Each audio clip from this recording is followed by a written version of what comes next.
joining us now to brighten the mood and not talk about COVID and Corona and death and destruction, but what's entertaining. And to entertain you and bring joy to your day, Lauren Conlin joins me. She is the host of the Red Carpet Rendezvous podcast. Hey, Lauren, how are you? I'm good. How are you?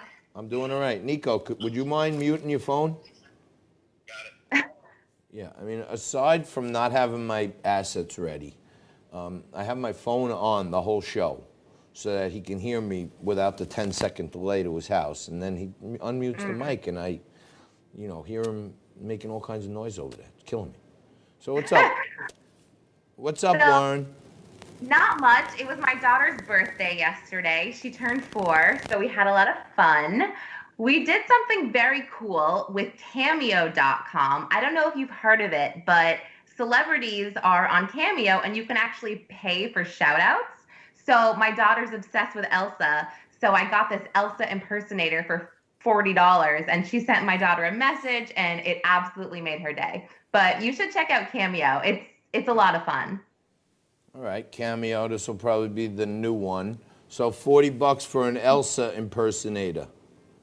Yes, but if you want someone like Snoop Dogg, you're going to pay upwards of, maybe $1,500 to $2,000. Wow. So it's all different. It just varying on the degree of celebrity that you are. Got it. All right, so I was, right before you came on, I was talking about my daughter made this TikTok video of her putting her hair in a bun with a pencil, like Money Heist.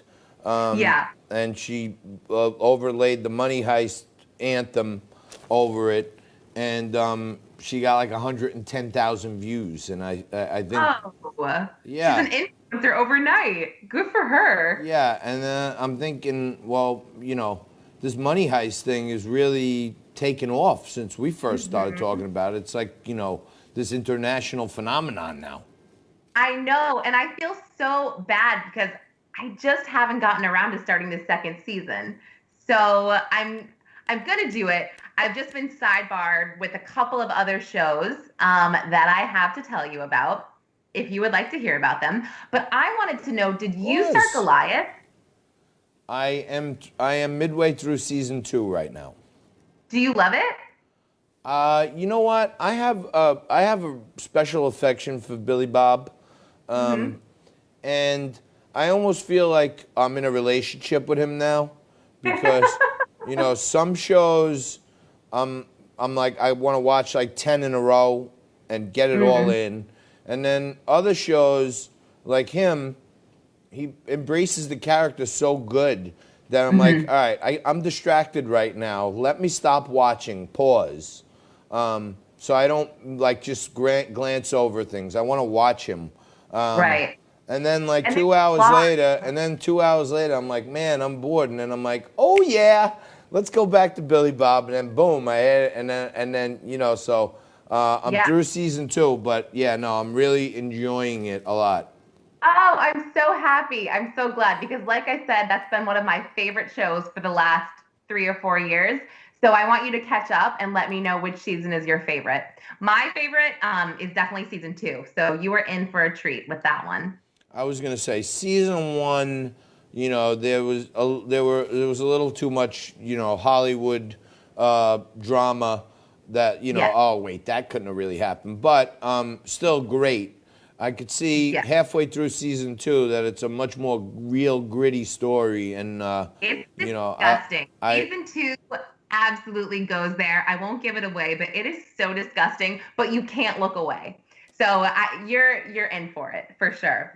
Another show that I started last week, and I'm caught up now. There's only 3 episodes, but it's on Apple Plus. It's called Defending Jacob, and it's with Chris Evans. It's a new show, and it's about this family in Massachusetts that appear to be the perfect family, and then their son gets accused of a murder, their high school age son. It's pretty intense, and I'm really into it so far, but Apple Plus releases their episodes every Friday. So this coming Friday, episode 4 will be released, and I will be waiting patiently. And so what about, how about the movie department? Movie department, I've kind of been slacking in that. There hasn't been anything that's really grasped my attention that's new. I guess. So I've kind of just been watching old movies with my family. If they haven't seen something, I'm like, okay, that's cool. I'll watch it again. No big deal. But I'll come back to you next week with a movie list. All right, so you're all cool like that now. You just come in with TV recommendations. Yeah, I right thought you now would have. I'm really into the streaming and I'm really into the binge watching, I guess. But we had Aaron Fisher on the show with you I think it was like February. It was the last, or maybe it was even March, the last show that I was in studio. His movie Inside the Rain is actually streaming on Amazon Prime, and it's really good. It's a good watch. Especially with teenagers, I'd say. Actually, wait, don't watch it with teenagers because there's like an awkward sex scene. I don't like watching that stuff with my parents, so never mind. But but it's a good movie.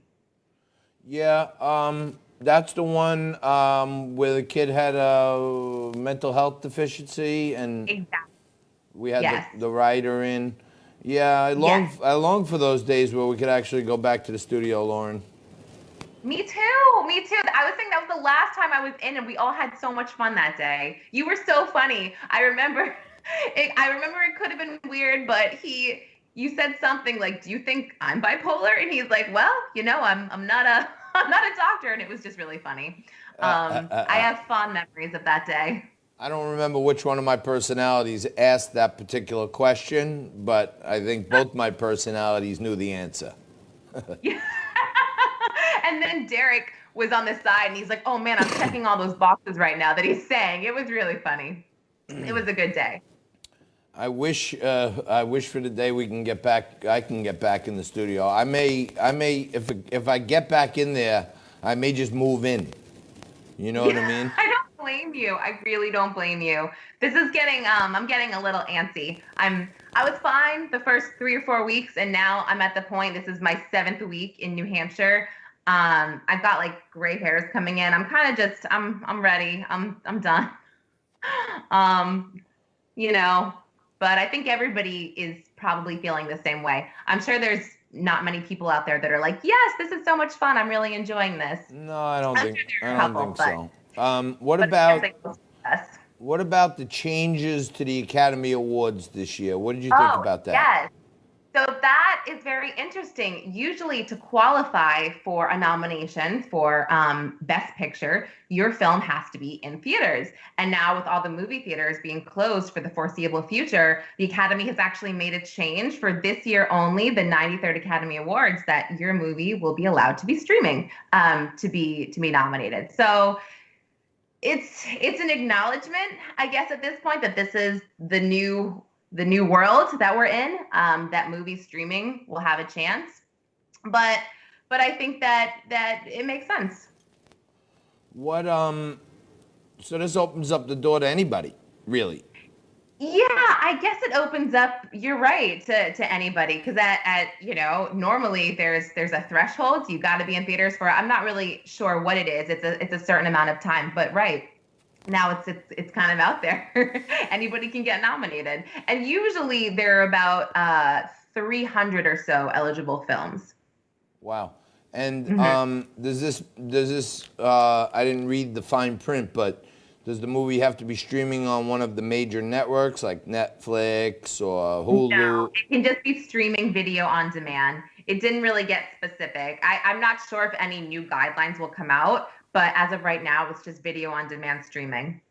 Wow. So then that really does democratize the process because, so many more artists, I guess, can probably submit. They may be overrun.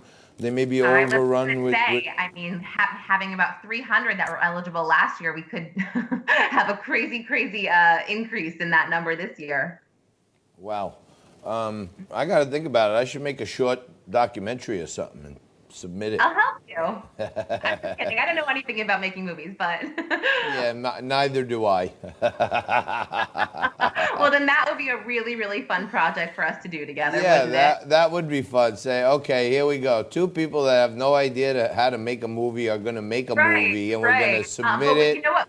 We have fun doing it. We're going to submit it. Did you happen to watch SNL this last week? I did not watch it. No, I saw some clips of it, but I've not been a big fan of SNL of late. Yeah, it's definitely been slacking. It's only the second episode, the second virtual episode.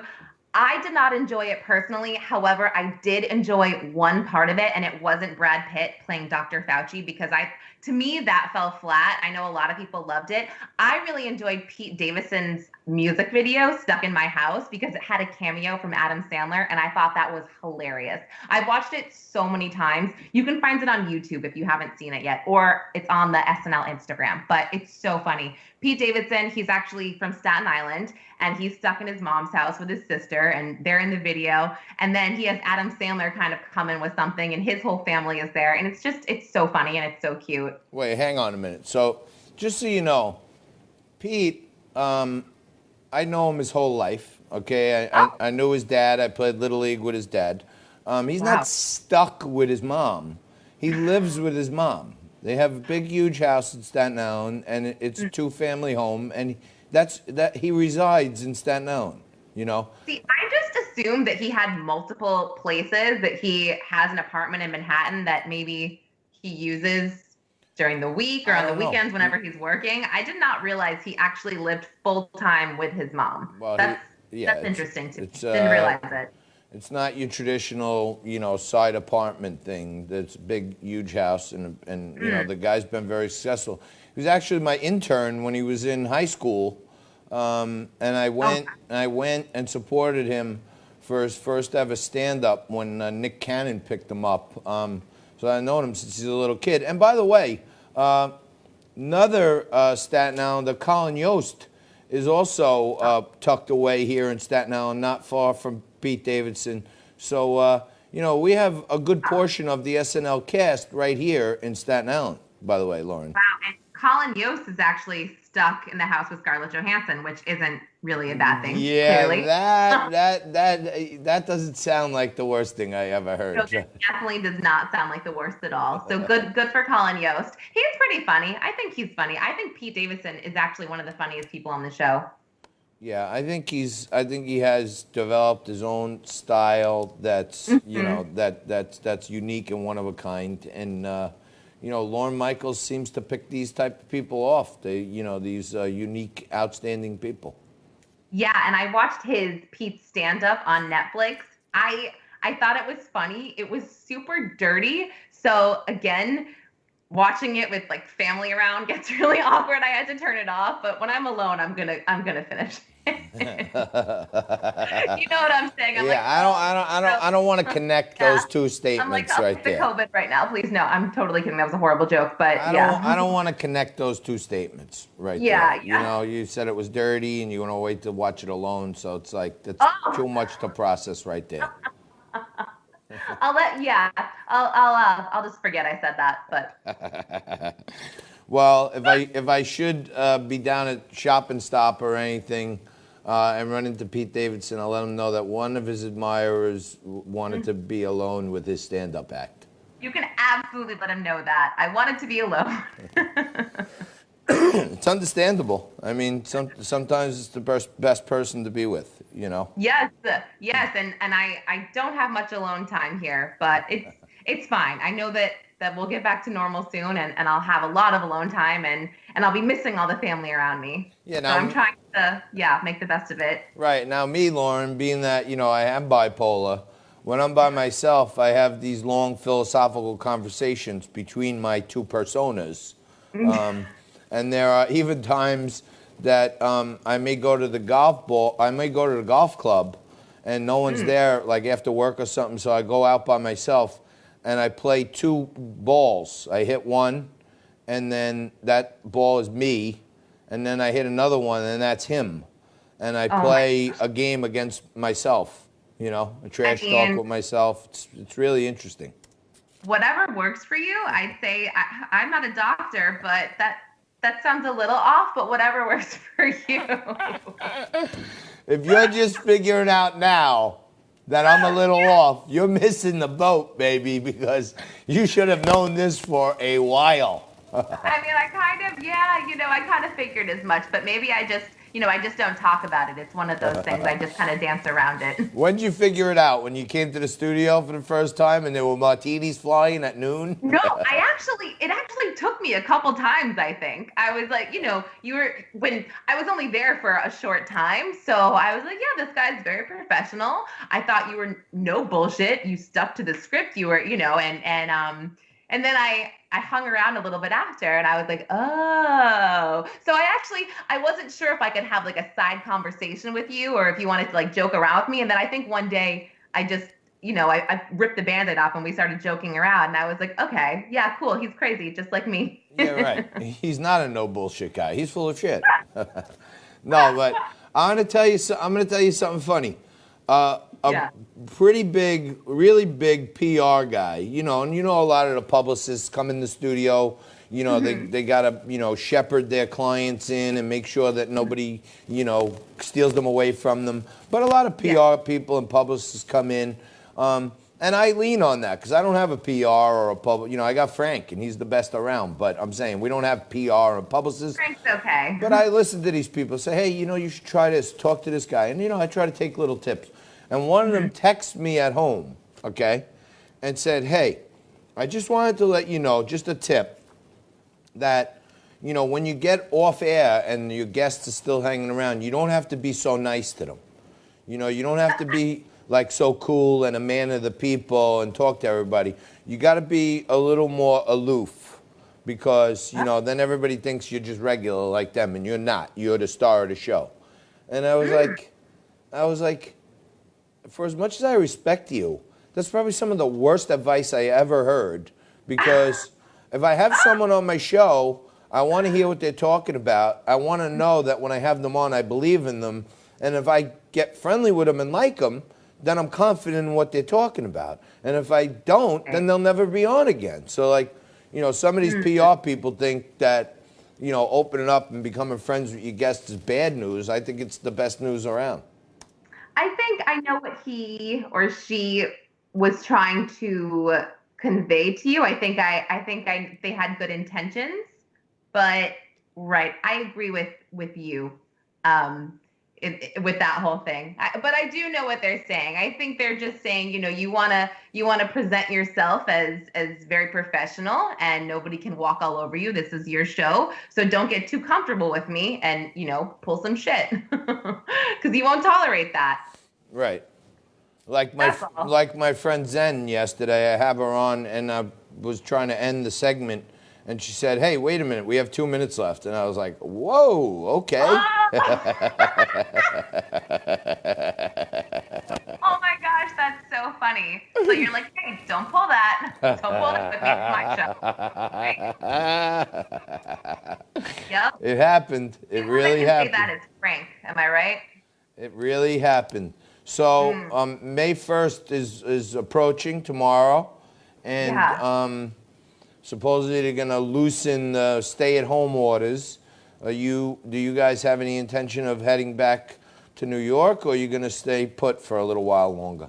We're going to stay here until I think everything is lifted, or at least phase 2 is happening. I think for phase 1, it doesn't really make sense for us to go back, just because I cannot be stuck in a New York City apartment with 2 small children. I will go insane, and you will not be seeing me ever. But I think phase 2, it might make sense for us to go back whenever that is. Well, each phase is the number of cases has to be declining for 14 straight days. So if May 1st is the federal unlock, I think it'll be 15 more days for phase 1, 14 more days for phase 1 in New York. So, we're also in the middle of a 14-day decline, so it may be a little sooner. But I would say, I tend to think that we're going to be back moving around in some fair capacity, like June 1. Yeah, I tend to agree with you on that. If you would have told me that a month ago in March, I would have started crying on the spot. But I think that I've just become so used to this right now, and I'm not scared. I'm not super nervous, but it's always in the back of my head, going back to New York, that I have to be a little bit more careful than being in New Hampshire. But I agree with you. June 1st sounds reasonable, and I think hopefully by then I won't be as nervous, but we'll see. All right. Well, don't be nervous. You're in a safe place now, and you know you take it. Everybody's going to take it at their own pace, I would imagine. You know. Yeah, I just don't. I think it just freaks me out if I'm gonna get sick and my husband is, and who takes care of our kids? I don't. It's not about them getting it. I know that they'd probably be fine. I just don't. You know what I mean? When you feel that bad, like I just can't imagine just caring for two other humans. Yeah, I'm with you. My Yeah. kids are older, so yeah. But We'll see. all right. But Well, I Lauren, miss thank her you. so much. Thank you so much. You're the best. I'm gonna try to. Yeah. I'm gonna try to get through season 2 of Goliath before I speak to you next week, and then I'll give you my ratings between season 1 and season 2. But thanks a lot, Laura. Really appreciate it. Lauren Conlin. Yeah. Check out the. I'll see you later. See you, darling. Check out the Bye. Red Carpet Rendezvous podcast.